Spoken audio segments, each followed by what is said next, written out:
Welcome back to Ricochet, and we are still here at CPAC 2017, and I'm delighted to be joined with Michael Medved. He is a syndicated radio host on over 300 stations. Thank you for joining us. My pleasure, Dave. Thank Great you. to speak with you. Thank you. Obviously, we have just come off of watching President Trump speak to CPAC this morning, Vice President Pence last night. What are your thoughts thus far at CPAC? Look, this is obviously a great celebratory atmosphere.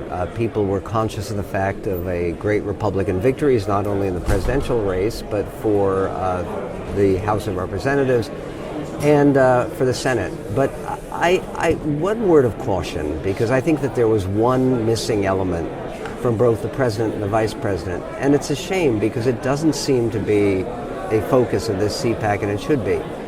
The question really before the conservative movement is, how do you build the movement for the future?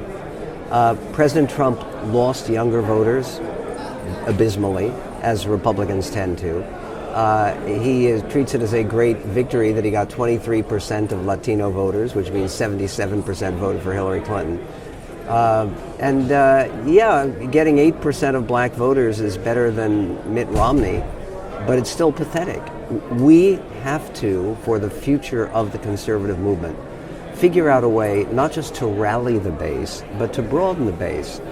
Otherwise, we run a very real risk of the victory of 2016 being the last national victory ever for Republicans. How does President Trump do that? He's trying to appeal currently right now to the inner city, and he's talking about education and school choice and crime. He didn't do that. He didn't do that today. And that was part of the problem. Today It was basically a campaign speech. And he didn't mention the inner city. He didn't mention, today he was talking about school and school choice. And that's the demographic that he needs to win again in 2020 and bring more people in. Well, I think it is. But it's also the focus in this CPAC has been particularly on Second Amendment issues. And not that they're not important. They are. And it's an important part of the Republican base. But you know what? We've won on this. There is no chance that there will be future gun regulation that moves at a federal level. There is only limited chance that in most states that are not California or New York, that new kinds of gun restrictions are going to be moved or represent a threat. It's extraordinarily important that President Trump begin to pivot, and I think he will probably on Tuesday night coming up, that he begin to pivot from being a very effective campaigner, which he was, to being a very effective president, which he needs to be. And being a very effective president means focus, not tweeting your reactions to absolutely everything and reviewing Saturday Night Live and reviewing who wins the Oscars, which I'm sure he will. And to focus, okay, the great thing about Reagan is Reagan through the campaign said, here are my 3 goals. And then during his presidency for 8 years, it was those 3 goals. The 3 goals being build up our military, to cut taxes, and basically the moral regeneration of America. Right. And Reagan succeeded to a surprising extent in all of those things because the focus was so specific. If one were to ask, what is it that President Trump means to accomplish in his first year, let alone his first 100 days, we're going to make America great again. Yeah, we got that. But I really think my suggestion would be the same way that the FCC bans certain words. There are 2 words that should be banned from Donald Trump's vocabulary forever. Hillary Clinton.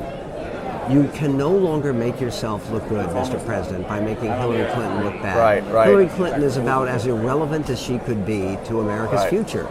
She's done politically. She's in a witness protection program somewhere. She's in hiding. Do you even know where Hillary Clinton is?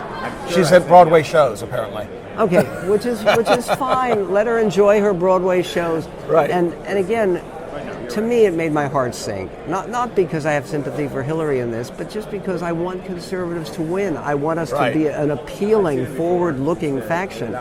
And what we had here today when President Trump was attacking Hillary Clinton again for saying deplorables and saying irredeemables. He was going for the base. He was raising the people were chanting, lock her up, lock her up. Let me move to another subject real quickly here. You and I met at Freedom Fest last summer in Las Vegas, and as we were doing our walking interview, we were talking about which of the two candidates at the time was going to be best for Israel. And obviously now we have Trump in office, and we're seeing some of the relationships that are being, let's just say, improved upon since the last administration. Question. What are your thoughts right now with the future with Israel? Are you for this idea of a potential one-state solution? No, I think a one-state solution is a disaster waiting to happen. And the reason it's a disaster waiting to happen is the only way that would be agreed to would be to undermine and destroy Israel's sovereignty. And when people talk about some kind of international agreement that Saudi Arabia would be party to and other Islamic states in Jordan and Egypt, what you're talking about basically is Israel losing control of its own political system, because one of the costs of this would be full incorporation into Israeli democracy of the 2.5 million Palestinians who live in the West Bank and Israel proper, let alone Gaza. And then you still have the problem of Gaza. No one who's talking about a one-state solution is talking about incorporating Gaza, because Hamas, which, heaven help us all, is the elected government, elected a long time ago. You know when Hamas won that election? It was 2006. It was 10 years ago. Yeah, it's incredible. It's incredible. No, the whole thing is a mess. And look, I think Israelis are greatly encouraged that there is a president now with a visceral sympathy for and support for Israel, as opposed to a president with a visceral antagonism toward Israel. And I don't believe that Barack Obama was an anti-Semite. I certainly don't believe that Donald Trump is an anti-Semite. But I do believe that Barack Obama was instinctively predisposed to an anti-colonialist, meaning anti-Israel point of view. Whereas President Trump, one of the absurdities of this charge that he's anti-Semitic, aside from the fact that he has Jewish family members and grandchildren, is really a lifelong history of working very closely with Jewish associates. Yes. Some of Trump's most unsavory associates are Jewish, unfortunately. Yes, it's incredible. This is a discussion I'd love to continue with. I greatly appreciate your time, Mr. Medved. And you have a book that you're signing here. What's the name of the book? I do. The book is called The American Miracle. Okay. The subtitle is Divine Providence and the Rise of the Republic. It just made the New York Times bestseller lists.